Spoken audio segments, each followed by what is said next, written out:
Hello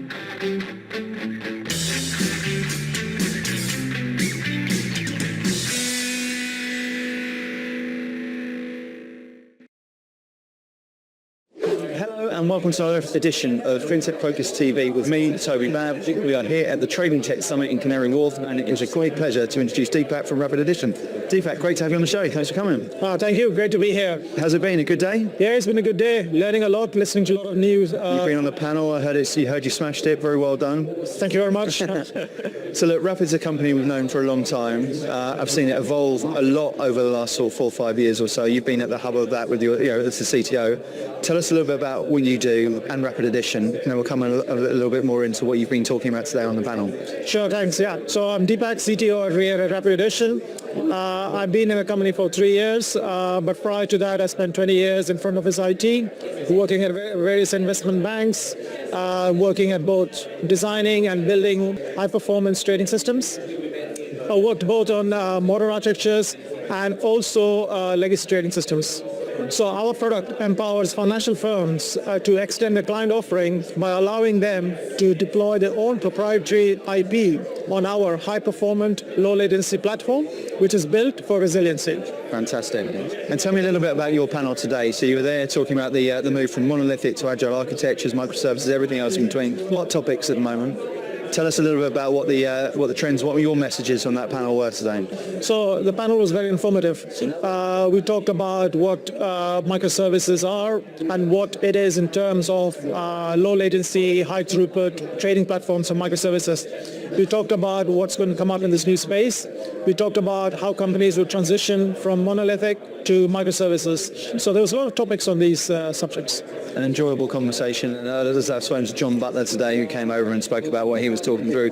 There's a lot to dig into in that sort of space. And so, as you say, microservices at the moment, very hot topic. I think that the interesting thing is about what great looks like in the space at the moment. So if we're talking about what does an ultimate high-performance architecture look like within a trading environment, what does that look like to you? What's your view on it? So I would say there's no single ultimate architecture for high-performance trading systems.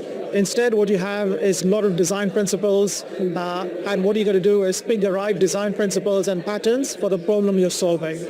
So I can talk through some of the design principles we adhere for high-frequency trading. First of all, you need a highly optimized messaging transport, something like Aeron NATs. Then you need to design your microservices as a stateless event-driven services. What I mean by this is the microservices can run without any state, but if they do need some state, the microservice should be able to rebuild it from some kind of epoch or some sort of snapshot. Third, I think very importantly, you need to remove any non-deterministic behavior.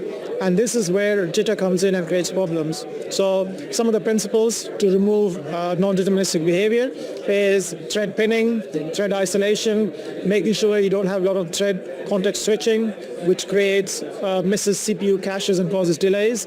Using off-heap memory, so basically you don't allocate on the heap, but you look at off-heap memory, so there's no garbage collected. You need to use a disruptor pattern between producers and consumers, especially if you have multiple producers, multiple consumers.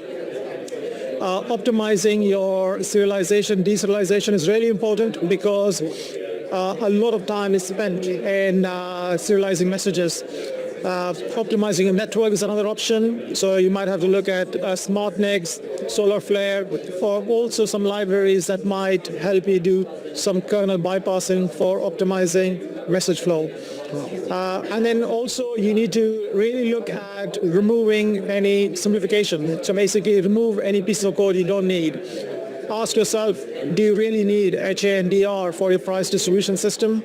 Because it might be possible that in case of a failure, you can have some out of bounds price feed, and that won't be enough. You can review all part of your critical code and make sure there's not extra code in there to make it faster. You might be able to cache something. So there are some principles that you can follow there. So when we're looking at this and we're saying that there's been a big theme of efficiency, productivity drive around this, and we're talking about sort of shaping that ultimate high-performance architecture, what are the advantages to people within that? Why would people do it? Where's the gains? What sort of gains are we looking at for it? One of the important gains of microservices is gives you independent deployability. So what that means is that you can deploy microservice independently of anything else in the system compared to a monolith where you have to deploy everything together. That complicates the software development lifecycle because you have to go through all the processes together with the monolith. Microservice is also a model around a domain object. So basically, they're quite closer to the business as opposed to just a big monolith that does everything. Other advantage of microservices is that you can actually build your team around your microservices. Yeah. So have the same kind of structure in terms of who has ownership of which component, and that really helps out with development. Yeah, that's fair. And look, we're seeing a lot of change at the moment, and there's a lot of tech enhancement. A lot of the tech landscape is changing. With the tech landscape changing, so too is the vendor offering. What does that look like? What's the mapping out with that? How are things changing at the moment in the space? The technology landscape is undergoing rapid transformation, driven by performance demands, cost-cutting, cloud adoption, AI, and regulatory frameworks. Of course. Financial institutions will change the conversation from buy versus build to buy best in breed and then build on top to add your value. Absolutely. I think that's been a massive theme, isn't it? Yeah. And I know the A team have put in shows and events on just the buy and build factor. And as you say, it's buy versus build to now very much a buy and build to create that sort of perfect framework for it. But I think this is the exciting thing, and your panel, I know, went into that and sort of focused in on that sort of area. So it's a really exciting thing to be talking about. Tell us what's exciting about with Rapid Edition for the rest of 2025. Yeah, so we're looking at optimizing our software development lifecycle to increase productivity. We're looking at adding some tools. Some of them are AI generated. We're also looking to enhance our product to run in unstable environment. You wouldn't be surprised how unstable some of the cloud vendor infrastructures are. So we are making our product more resilient. So we have loads of enhancements there. What we're also doing is bringing back our Fix FPGA engine, which there's a lot of demand for now. Yeah. And that will do really well in the low latency, ultra low latency space. And finally, we want to also move our product towards more cloud native architectures. This will enhance our offering, make supportability easier, and we can add a lot of monitoring around it as well. Fantastic. Well, exciting times as always for Rapid Edition. Deepak, it's been fun, wonderful having you on the show. Well done today out there. Well done and thanks for coming onto the show to explain all to us. Yeah.